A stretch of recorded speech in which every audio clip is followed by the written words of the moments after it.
Welcome back to another episode of eWeekly, your home for campus news. This week we'll be talking about arrests in the Ypsilanti area, EMU's forensics team, and mental health awareness on campus. Alexis Barrett has the dish, Gabrielle Reed has Eagle Encounters, and we have you in mind. This is eWeekly.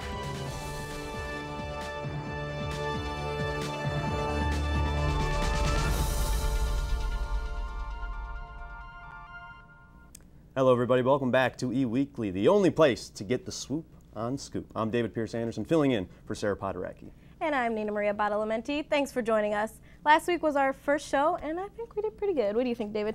I am very happy with the show last week. Happy to be on this side of the camera this year. I was directing the past year. It's going to be a good year altogether. Yeah, well, we're excited to have you here, and I think everybody did really great. So we've got a lot of news, so let's get started. Take it away, Dave.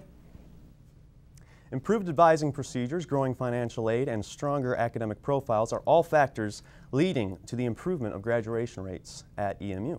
According to the latest figures from the Office of Institutional Research and Information Management, four-year rates have increased by 7% and five-year rates increased by nearly 8% since 2009.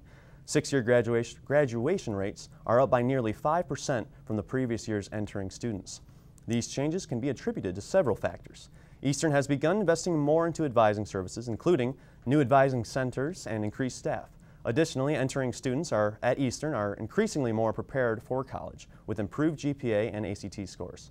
Lastly, EMU has been putting a specific emphasis on making the university affordable, focusing on first-generation, at-risk, and low-income students.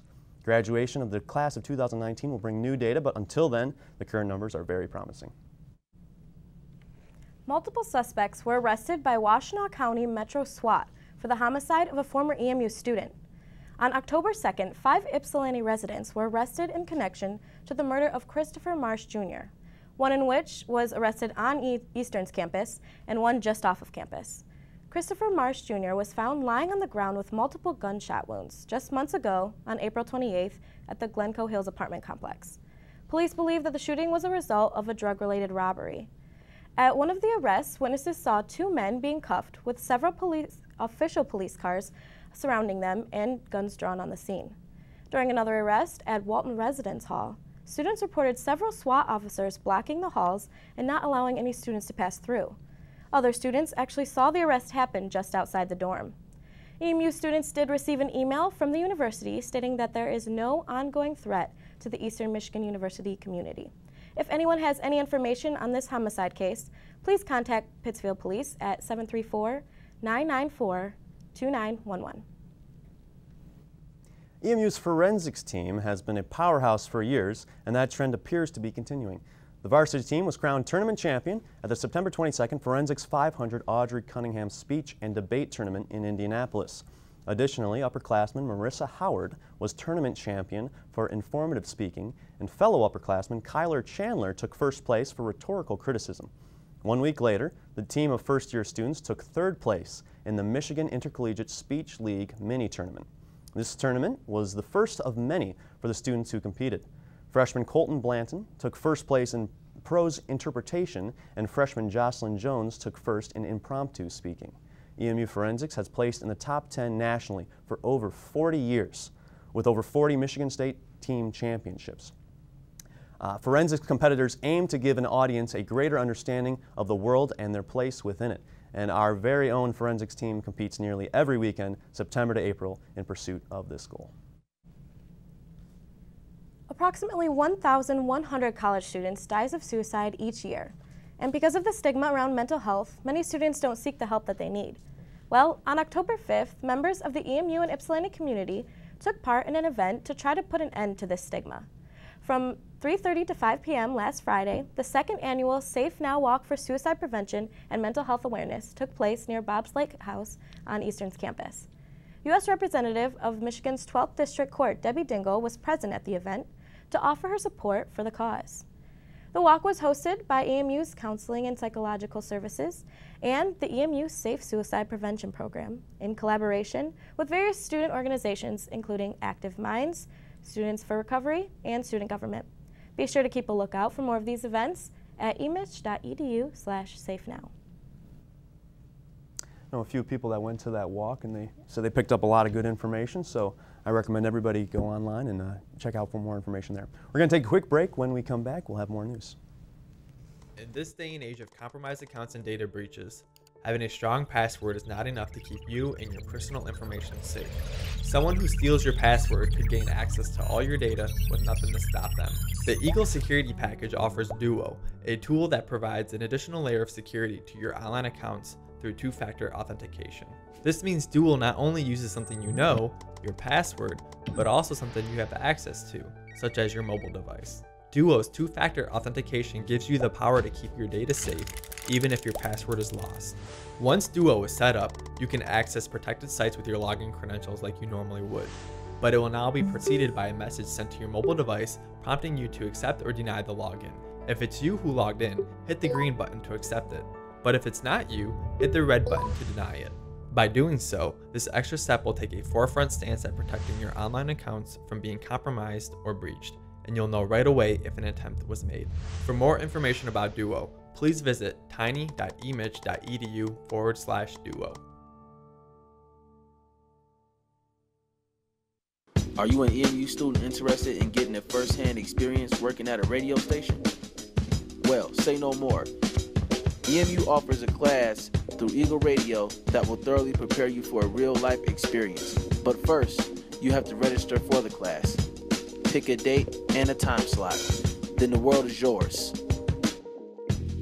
Eagle Radio allows you to be fully independent and customize your own show. Have real conversations about the news, celebrity gossip, update listeners about the weather, play a trivia game. It's your show. You're free to name your show whatever you want and play any edited music of your choice. If you love having heated debates and you feel your words need to be heard, then Eagle Radio is just for you.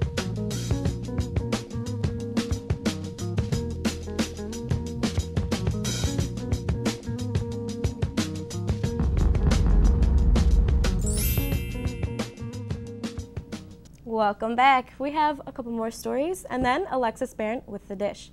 But first, let's head over to David with our next story. A first-generation student is defined as a student whose parent or legal guardians have not completed a bachelor's degree. Eastern Michigan has plenty of those students around. A new partnership between EMU and Mentor Collective is allowing 100 incoming first-generation students to get an early boost. Mentor Collective is an international online mentoring community that provides a network of peer mentors who are trained to offer guidance and advice. Calvin McFarland, Assistant Vice President of Academic Services, says the program will be very beneficial because it gives incoming students an early connection with someone who can help guide them towards a successful academic career and become engaged outside of the classroom. The choice to create this partnership came from research showcasing the positive impacts of personalized, student-centered programs on graduation rates and academic achievement. Those looking to get involved, either as a mentor or a mentee, can email the Mentor Collective at Eastern Michigan University at help@mentorcollective.org. Before the votes were in, hundreds of people gathered at the University of Michigan Diag to support Dr. Blasey Ford. On Thursday, October 4th, about 300 showed up to the Survivors of Sexual Violence rally to take a stand on the Kavanaugh hearing. Before the 300 hit the streets marching and chanting, "Kavanaugh has got to go," sexual assault survivors and women's rights activists spoke to the crowd. Some made speeches, others recited poems, and one woman even broke boards that read "Kavanaugh Confirmation" in front of the audience. The rally was organized by the Progressives at the University of Michigan, Women's March Ann Arbor, and Women March on Washtenaw. Many held signs saying things like, "Dr. Ford, we hear you and we believe you," and "Believe women." Although the votes didn't turn out how they had hoped, it is clear that survivors and supporters will continue to stand strong. That does it for us here at The Dish, but we have plenty more. The Dish. We're going to The Dish. I'm so excited. I can't wait to throw it over to Alexis. But that does it for us here at the anchor desk. We're going to go over to Alexis Barrett with The Dish now. Hello EMU, I'm Alexis Barrett and welcome to The Dish. WSF Productions, an independent film company consisting of EMU alumni and current students, is making a splash in the film industry. The team consists almost entirely of past and present electronic media and film studies majors, and over the past 3 years, WSF Productions has produced 6 short films and submitted them to various filmmaking competitions, winning multiple awards and gaining exposure. This includes 5 awards in last year's Detroit 48-Hour Film Project with their entry roadmap. They share their work on multiple platforms of social media such as Facebook, YouTube, Twitter, and Instagram. They not only post their short films to these accounts, but also trailers, behind-the-scenes documentaries, and profiles of WSF team members. To support this group of EMU filmmakers, like them on Facebook at WSF Productions, and be sure to share your favorite videos. Nationally known political commentator and author Keith Boykin will be giving the MLK Celebration keynote address at 2 p.m. on Monday, January 21st, 2019, in the Student Center Auditorium. Keith Boykin is a graduate of Dartmouth College and Harvard Law School, was a White House aide for President Clinton, a spokesperson for the administration, and went on to become a political commentator on major networks such as MSNBC, CNBC, and CNN. Boykin also teaches African American Studies at Columbia University in New York. He was once the highest-ranking openly gay person in the Clinton White House, and he went on to become the founder and first president of the National Black Justice Coalition. Boykin is a New York Times best-selling author. His newest book is titled For Colored Boys Who Have Considered Suicide When the Rainbow Is Still Not Enough: Coming of Age, Coming Out, and Coming Home. It responds to the crisis of youth development and suicide in the African American community, specifically among young gay men of color. EMU's MLK celebration will take place from January 17th to the 22nd, with a variety of events occurring over the week. The event is free and open to the public. We'll be back after these messages. Up next is Sports with Dave after the break, so stay with us. Hey Ben, I saw that you had an eventful weekend. What do you mean? Duh. Ben, those party photos you posted online a couple days ago where you were living it up? You know, the ones where you were YOLOing all over the place? Here, let me show you. All right, I got it. YOLO, you only live once. It's my excuse to act crazy. I deleted those pictures, though. Yeah, about that. I screen grabbed some of those pictures and sent them to Benji. It was golden.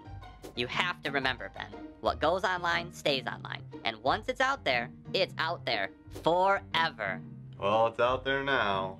Most of the time, after something gets posted to social media, it will be duplicated many times from server backups, living in the cloud forever, even after you remove it. A good rule of thumb is if you think what you're about to post could be harmful to you or someone else, just don't post it. Yeah, last thing I want is for my family, or even worse, my employer or my friends to see me YOLOing all over social media. Yeah, that applies to more than just pictures, you know. It can apply to all types of content posted online, including text and videos. Oh man. You should also be cautious about the amount of personal information you have available online for people to see, such as your full name, birth date, address, phone number, mother's maiden name, etc. Yeah, I'd hate for someone to see you're going to be at a party Saturday night, go to your profile, get your home address, and break into your house while you're out partying. Or use your birth date and your mother's maiden name to answer a security question in an attempt to reset your online password and hack your account. I definitely wouldn't want that to happen. Me neither. But being selective about the information you have accessible for people to see is very important. Check your privacy settings on your social media sites to make sure they only have information you want people to see. Yeah, I like to copy my profile URL, log out of the website, and paste it back into my web browser. Then I look over my profile to get an idea of what information of mine is open to the public. That is a great idea. It sure is. So what else are you going to do, Ben? I'm gonna stop and consider any consequences before I post any type of content to my social media websites.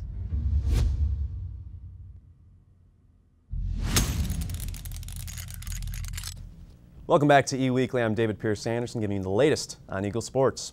Eastern Michigan's football team traveled to the west side of the state to face the first-place Broncos of Western Michigan. What turned out to be a very competitive game, Eastern could not defeat the Broncos. Western jumped out to a 7-0 lead, but EMU tied it up as freshman Gunnar Oakes caught his first touchdown of his career, and after a successful point after, the score was tied at 7 in the second. With 4 minutes and 30 seconds left in the half, Western rushed for a touchdown, pushing the lead to 7. Chad Ryland of EMU connected for a field goal to make it 14-10 Broncos at the half. Junior Mike Glass III rushed for his 4th touchdown of the season to give the Eagles the lead after 3 quarters. Western connected for 2 touchdowns in the 4th, and a blocked point after kept the score within 10 for EMU. The Eagles drove 85 yards to score with 20 seconds left in regulation, but Western recovered the onside kick to improve their record to 4-2 on the season. Eastern drops their 4th in a row, and they now fall to 2-4. To go along with his touchdown run, Glass had 15 completions and 101 rushing yards. Glass is the first Eagles quarterback to rush for 100 or more yards in a game since Reginald Bell did in 2014. The Eagles look to get on the right track this Saturday at Rynearson Stadium to go up against the Toledo Rockets for a noon start. Watch the game on ESPN Plus or listen on WEMU. The EMU volleyball team is off to their hottest start since 2010 in the conference. With a sweep over NIU on Friday night, EMU improves to 12-7 and 4-1 in the MAC. The struggling Huskies could not find an answer as Eagles dominated from start to finish. Mallory Rajeski had a record-setting evening as she recorded 47 assists in a 3-game set, a modern statistical record at EMU. With a football and volleyball Bronco doubleheader on Saturday, EMU was happy to settle with a split against Western. The Eagles continued their hot streak with a 3-1 match win against Western Michigan. Ariel Hamby led the way with 13 kills, a career high for her. These 13 kills push her total this year to 141, which is more than her first 2 years combined. Jordan Smith added 12 of her own kills. Mallory Rajeski had another strong game as she recorded a double-double with 31 assists and 10 digs. The Eagles go at it again this Friday at the Convocation Center against Miami University at 7 p.m. The EMU rowing team hosted the 2018 Special Olympics Michigan State Fall Games kayaking events a couple of Sundays ago at its boathouse on Ford Lake. This is the 3rd year this event has taken place and the 3rd year EMU has been involved. Nearly 1,600 Michigan Special Olympics athletes got to showcase their talents at these events. This is the 3rd year that kayaking has been a part of the events also. Head coach Kemp Savage led the organizing committee for the event while EMU's assistant coaches set the competition course on the lake. Savage spoke on the satisfaction the team gets out of the event, saying, "Our rowers really enjoyed volunteering for the races, getting to spend time around the athletes and being part of this amazing event." Savage also mentioned the improvement that the athletes make each year. The rowing team is set to start their season off a little later in the month on October 20th. They'll take part in the Head of Charles Regatta in Cambridge, Massachusetts. The race starts at 9 a.m. You can catch the recap on emueagles.com.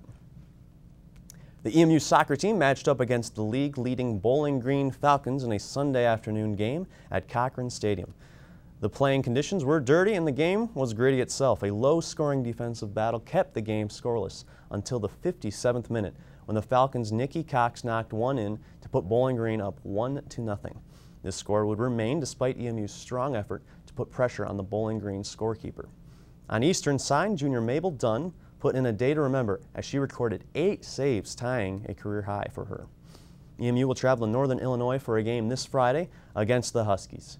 Game time will be at 6 o'clock Central Time, 7 o'clock here in Ypsilanti. Be sure to go to the game this Saturday at Rynearson Stadium. We've had a great crowd pretty much every game we've had there this year, so we want to keep that trend going. I think we had 15,000 at our last home game, so we want to keep that trend going. The football team really needs the support. So go out there and support the Eagles. Volleyball team, they're having a historic year. They're going to make a great run, so be sure to follow them. We want you at these games. It's great enough if you're watching on ESPN Plus and following on WEMU, but make sure you're there. We'll see you after the break. I'm David Pierce Anderson. We are True EMU! Let me show you love. Love is what I know. Join me in this life, you're beautiful soul. Everything you need, everything you want, you have it right here, my beautiful soul. We are True EMU! I am True EMU. We are True EMU! My mom's birthday was coming up fast, so I needed to go out shopping for something quick. I needed to move money from my savings to my checking account so I could use my debit card at the mall. I cracked open my laptop, hit the bookmark from my bank, and entered in my username and password. What the heck? I got sent back to the home page. So I entered in my username and password again, made the transfer, and went to the mall where I found this cool little necklace for my mom. That's good news, right? The bad news is, the next week I went to make a purchase and they told me that I had insufficient funds to cover that purchase. Long story short, when I had logged into my bank the first time, I got redirected to a fake site that stole my username and password. I guess I got a virus that redirected my bookmark. The thieves had a field day with my account. I wish I had known then what I know now. You have to check and make sure you're really on your bank's website. This can be done by either recognizing an image you've selected or clicking a lock or VeriSafe icon and comparing the bank's web address to a web address you've got on our certificate. My name is Luke, and I'm trying to be e-safe. Welcome back to eWeekly, wrapping up our second show of the season. Nina, you've been to a few sports games this semester, is that right? Yeah, I have. I actually work at them on the ESPN crew, so I've been to plenty, and they've all been really good. How much can you say to the Eagles watching at home? We got to get out and support the teams, right? Guys, we got to get out and support the teams. Like, Support the team. Team morale, that's what it's all about. Go Eagles. If you don't want to go to the sports games, we have Gabrielle Reed here to tell you what else you can do on the weekend with Eagle Encounters. Welcome back, Eagles. I'm here with another segment of Eagle Encounters. There's so much going on this weekend, so let's get into it. On Thursday, October 11th, the American Red Cross will be hosting a blood drive. As we all know, donating blood is very important because it saves lives. The drive will be held from 11 a.m. to 5 p.m. in the Student Center First Floor Lounge. If you're interested, register online at the Red Cross website. Now, if you thought last week's Friday night movie was great, just wait until you see Ant-Man and the Wasp. This movie is free, entertaining, and will keep you on the edge of your seat. There will be a showing at 8:30 p.m. and another at 10:30 p.m. So bring a friend, popcorn, and come on out to the Student Center Auditorium. On Saturday, October 13th, come show your Eagle pride at the Alumni and Friends pre-tailgate event. The event will be held on the Rynerson Stadium front lawn from 10 a.m. to 12 p.m. Tickets cost $10 and can be paid via cash or check. If you have any questions, contact Campus Life.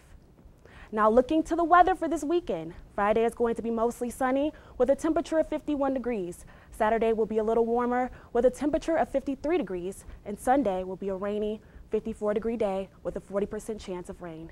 It's safe to say that we are settling into our fall weather quite nicely. As always, thank you for watching and listening. I'm Gabrielle Reed, and I hope you have a great weekend.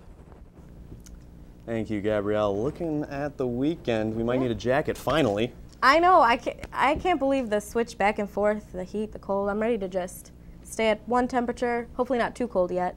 But I'm worried we're going to skip over fall. Yeah, and that's always the concern with Michigan weather is that you have some nice seasons, but there's a combination in April and you get this October weird weather and you don't know what it's going to be that week. It could be all of them. It could be. You never know in Michigan, but we had 80-degree temperatures this week, and that's probably what got Sarah. Probably. Be sweating one day and freezing the next. So. Well, be sure to check the weather before you go outside. Absolutely. But it looks like we're going to be pretty consistent from here on out. Get some actual fall temperatures, and when you all go out trick-or-treating, be sure to bundle up. Yeah, I'm sure might be snowing. Right. Your Superman costume will look great with your winter parka over it. Absolutely. Brings back plenty of memories. Do you have any plans for the weekend, David? Yeah, well, we're working a doubleheader. We're talking about the sports game. Yes. Yeah, we have ESPN. the football game and the volleyball game on Saturday, so that's going to be a long one for me. Yes. Both of us. Yeah, actually, I'm not working that one, but. Long one for me. Sorry, I have another job, but look at you. Yeah, you gotta have that side hustle. That's right. That's right. Well, be sure to follow all of us on social media at ETV at EMU. You can watch all of our shows on YouTube, Facebook, and Twitter whenever you want. That's all from us. I'm David Pierce Anderson. And I'm Nina Maria Badalamenti. Thanks for watching. See you next time.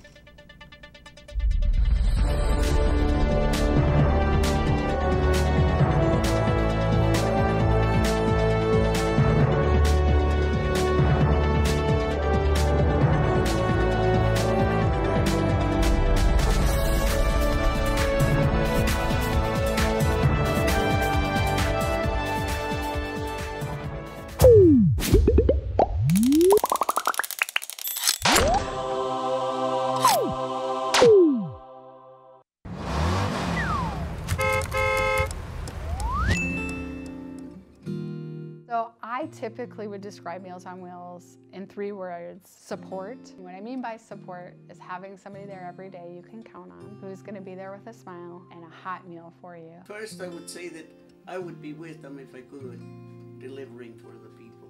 Observant? That's a tough one. I would say, well, more than a meal. I guess that's 4, but close enough. It's helpful.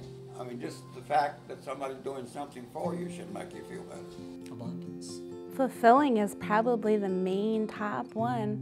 They're good. I think that we are a compassionate organization.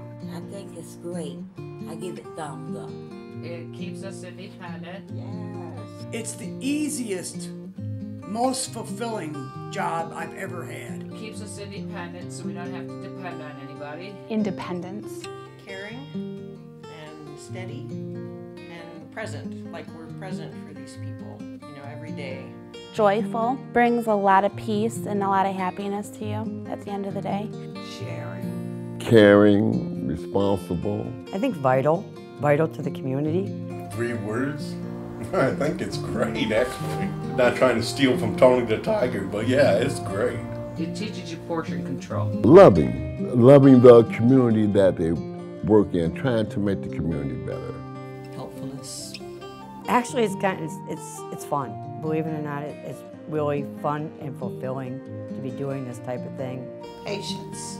It pulls at your heartstrings, it does. And it doesn't matter whether you're out en route delivering meals or you're in the office on the phone. Reliable. Hope.